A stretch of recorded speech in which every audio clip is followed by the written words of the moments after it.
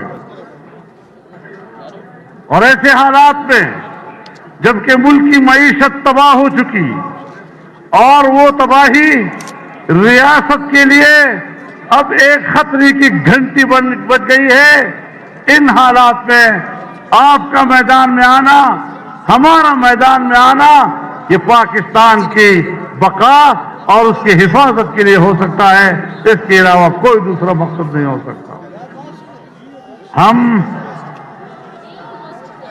ہم اداروں کے دشمن نہیں، ادارے ملک کے لیے ناگزیر ہوتے ہیں، ہم اداروں کا احترام کرتے ہیں، ہم اداروں کے ذمہ داران کا احترام کرتے ہیں، لیکن اگر وہ پاکستان پر مارشل لا مسلط کرتے ہیں یا ایک جعلی حکومت کی پشتی بانی کرتے ہیں تو پھر ان سے گلہ کرنا، ان سے شکایت کرنا، ان سے احتجاج کرنا ہمارا حق بن جاتا ہے۔ آج بھی ہماری اسٹیبلشمنٹ جعلی حکومت کی پشت پناہی سے دستبردار ہو جائے، آج بھی قوم کے سامنے معذرت کر لے کہ ہم نے الیکشن میں غلط کیا تھا، ہم نے قوم کا مینڈیٹ تباہ کیا تھا، ہم آج بھی ان کو اپنی آنکھوں میں بٹھانے کے لیے تیار ہیں۔ لیکن عجیب بات ہے کہ میں جرم کروں تو میں پاکستان کا دشمن ٹھہروں، میں جرم کروں تو پھر میں سزائے موت کا حقدار بنوں، اور یہ پاکستان کے ایسے مالک کہ عوام کو جانور سمجھیں اور وہ یہ سمجھیں کہ ان جانوروں کے سامنے ہم جو چارہ ڈالیں گے وہ چارہ وہ قبول کریں گے۔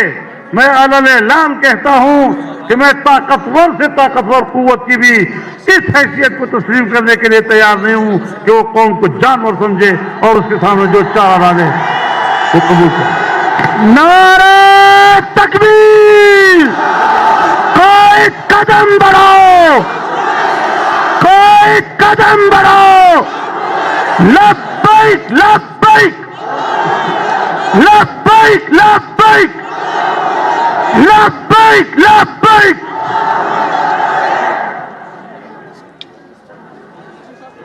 اب اگر ہمیں کہا جاتا ہے کہ ایسے حکمرانی کو تسلیم کرو، ان کی عزت کرو، پلان کے مائے پد پریکول دے میرے بات فیضوان رواج ہوئی۔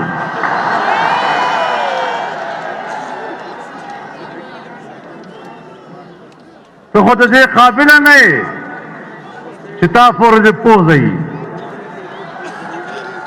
اور سلمان عزت غواړي سلمان احترام غواړي او بیا وای دا ریاست مدینه ده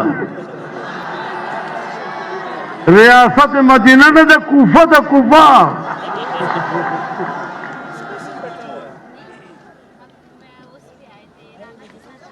ہم مدینہ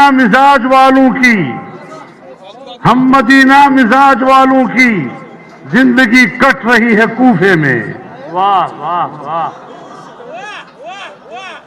حسینی کردار زندہ کریں گے. میرے محترم دوستو ہم جن حالات سے گزر رہے ہیں جس نبی مرسل کے ہم امتی ہیں ان کی ایک شان ہوا کرتی ہے اس میں ایک کردار حسین کا ہوتا ہے دوسرا کردار یزید کا ہوتا ہے ہم حسین کے پیروکار ہیں جنہوں نے یزید کے اقتدار کو کبھی تسلیم نہیں کیا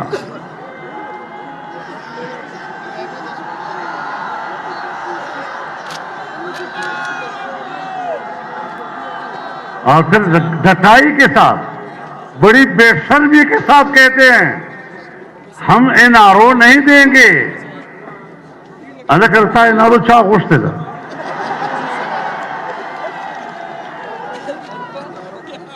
اس کو بطو این آر او گواڑے انشاءاللہ نبے درگو کو خویا خوش ہوا این آر او ہماری ضرورت نہیں این آر او اب تمہاری ضرورت ہوگی اور تم نے انصاف کے نام پر قوم کو دھوکہ دیا کہنے لگے نوجوانوں کو 1 کروڑ نوکریاں دوں گا 1 کروڑ نوکریاں سن 1947 سے لے کر آج 72 سال تک پاکستان میں کل نوکریوں کی تعداد 1 کروڑ تک نہیں پہنچی ہے تم 1 سال میں مجھے کس طرح 1 کروڑ کی نوکری دیتے ہو اب کہتے ہیں چرچ پیو مت جیو. کس طرح نوجوان کو اس طرح دھوکہ دیا جاتا ہے کس طرح بے روزگار نوجوان کو کے مستقبل کو تاریک کیا گیا ہے اب کہتے ہیں بھنگ پیو اس کو بنگ چھو چرس بچو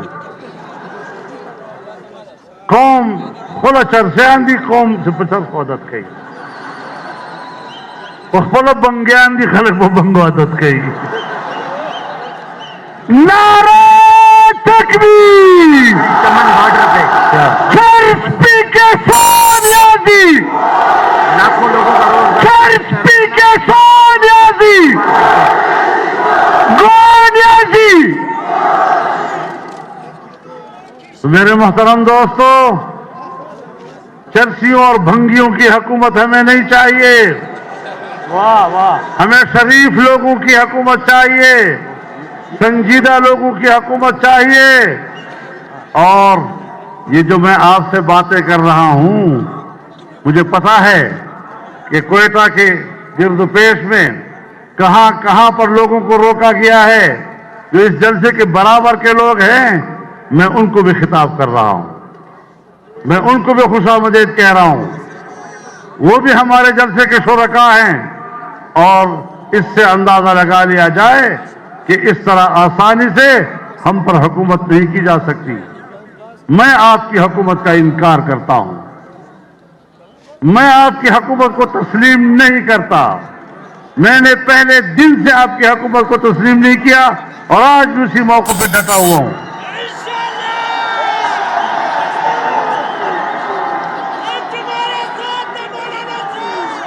تم نے لوگوں سے روزگار چھین لیا ہے تم نے 1 کروڑ نوکریاں کیا دینی ہیں تم نے 26 لاکھ سے زیادہ برسر روزگار ملازمین کو ملازمتوں سے نکال دیا ہے آج بھی اسلام آباد کے ڈی چوک پر کبھی ٹیچرز آ رہے ہیں کبھی سوشل ہیلتھ ورکرز آ رہی ہیں کبھی کوئی طبقہ آ رہا ہے چیخ رہا ہے چلا رہا ہے اپنا حق مانگ رہا ہے، تمہیں ان کی چیخو پکار وہ آسمان کو جا پہنچی، لیکن تمہارے ایوانوں میں اس کی آواز نہیں سنائی دے رہی۔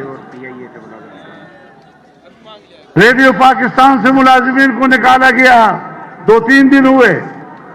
PIA سے ملازمین کو نکالا گیا، لوگوں کو بے روزگار کیا گیا، اور ابھی آپ کے سامنے خواتین اور معصوم بچے کھڑے تھے جو کتبے اٹھائے ہوئے تھے، اپنے پیاروں کے لیے کہہ رہے تھے کتنے کتنے سالوں سے یہ لاپتہ ہیں، خدا کے لیے ہمارے پیارے ہمارے حوالے کیے جائیں۔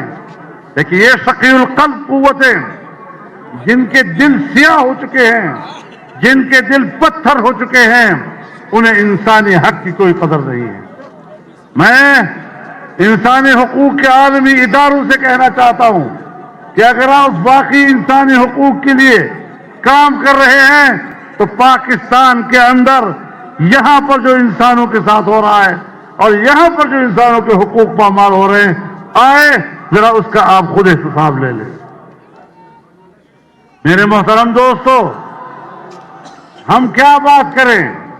وہ امریکہ جو سمجھتا ہے کہ ہم پاکستان کے آقا ہیں، ہیلری کلنٹن نے چند روز پہلے اس کا انٹرویو منظر عام پر آیا ہے، اور اس سے پوچھا گیا کہ ڈیپ اسٹیٹ کس کو کہتے ہیں؟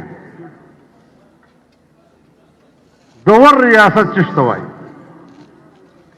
پہ جواب کی توائی جو حکم سے وہ جواب میں کہتی ہے کہ جس ملک میں فوج اور ان کی جاسوسی ایجنسیوں کی حکومت ہو اور اگر ان کو چیلنج کیا جائے تو پھر لوگوں کو پکڑتے ہیں، لاپتہ کرتے ہیں، قتل کرتے ہیں، کوئی عدالت ان کے سامنے نہیں ہوتی، جیسے کہ پاکستان، جیسے کہ پاکستان۔ یہ میں نہیں کہہ رہا، وہ آقا آپ کو خود کہہ رہا ہے، اس کا خاوند وہاں کا 2 مرتبہ صدر رہ چکا ہے اور جو خود صدارت کے لیے امیدوار رہ چکی ہے۔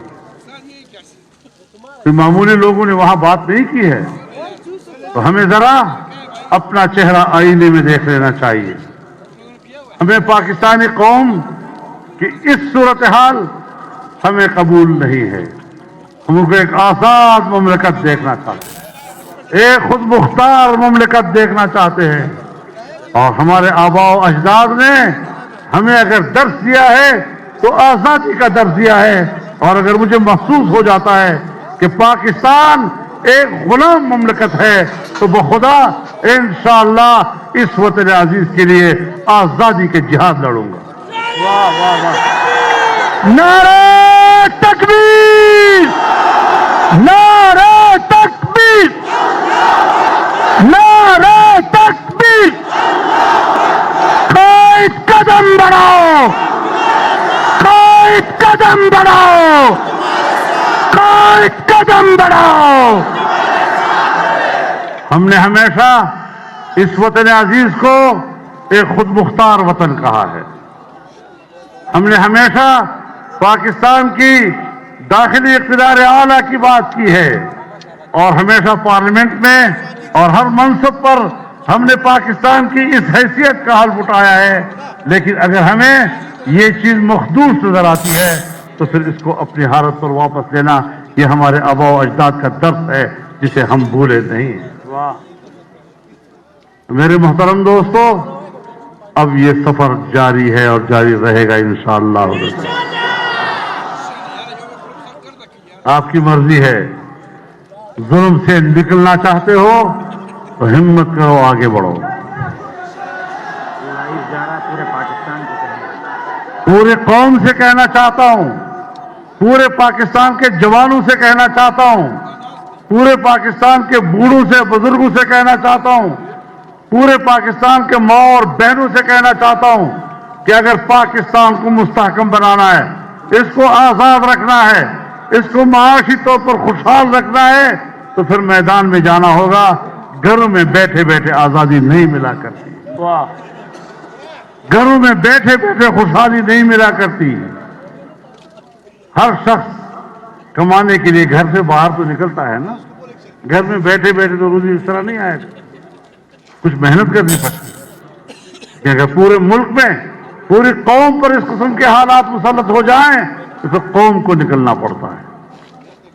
اس لیے میں واضح کر دینا چاہتا ہوں کہ ہماری فوج ہمیں عزیز ہے. میرے نزدیک فوج کی حیثیت ایسی ہے جیسے آنکھوں کی پلکیں, سرگ بانا, آنکھوں کی پلکیں سرحدات, آنکھوں کی سرحدات کی حفاظت کرتی ہے, اور یہ صرف سرحدات پر ہی ہوتی ہے. لیکن اگر ان پلکوں کا ایک بال بھی اپنے حد سے تجاوز کر کے آنکھ کے اندر آ جاتا ہے تو پھر آنکھ بے قرار ہو جاتی ہے, تو پھر آنکھ اشک بہاتی ہے. یا تو اشک بہاتے بہاتے وہ بال نکل جائے, ورنہ پھر اس بال کو نکالنا پڑتا ہے. واہ واہ. تو میں اتنا کہنا چاہتا ہوں طاقتور لوگوں سے کہ ہماری محبت کا مذاق مت اڑاؤ, ہماری وفاداریوں کا مذاق مت اڑاؤ, قوم کو اس حد تک مت لے جاؤ کہ پھر واپس آنا مشکل ہو جائے. ہم نے اس ملک کو ایک رکھنا ہے. ہم نے اس ملک کے عوام کے حقوق کی بات کرنی ہے, ہم نے چھوٹے صوبوں کے حقوق کی بات کرنی ہے, اور دنیا میں پاکستان کی عزت و وقار کو اونچا کرنا ہے. انشاءاللہ اس پر آپ کو ہمارا اتفاق رائے ہے, اور اسی نقطۂ نظر کو لے کے ہم نے آگے بڑھنا ہے, ہمت کے ساتھ آگے بڑھنا ہے, جرت کے ساتھ آگے بڑھنا ہے, اور وفادار کی حیثیت سے ہمیں آگے بڑھنا ہے. اللہ تعالی ہمارا حامی و ناصر ہو. وآخر دعوانا ان الحمدللہ رب العالمین.